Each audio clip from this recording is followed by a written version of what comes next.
Hello friends, in this video I am going to show you how you can turn on feed rules in Google Merchant Center next, and this is also known as product attribute rules. So for turning on feed rules you need to go to settings and then click on add-ons, and you will get an options like advanced data source management. You will have to click on add, and once you added this add-on, then your feed rules will be enabled in Google Merchant Center next account. So you can remove it later if you don't want to use it. So we are adding it for now.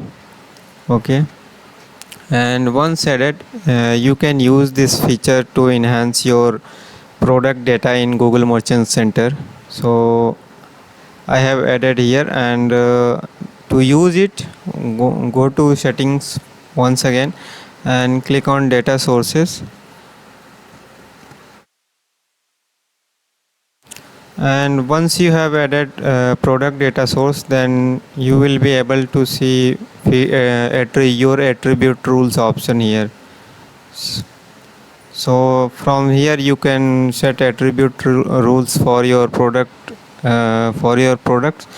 and different kinds of rules can be created here, like if you want to create age group, default age group for your products, then you can select age group, and you can select product availability, and different kind of attribute rules can be created through here. And if you want to delete product attribute rules, then you can simply click on delete, and all rules will be deleted.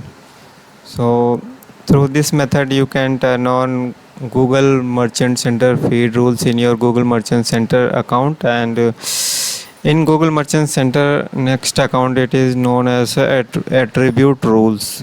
So remember, in Google Merchant Center it was feed rules, and now in Google Merchant Center next it is known as attribute rules. Thank you for watching video. If you have any issues related to Google Merchant Center, or you want us to handle your Google Merchant Center account, then you can contact us. Our contact number is given in video description, and it can be found on the YouTube channel banner. Thank you.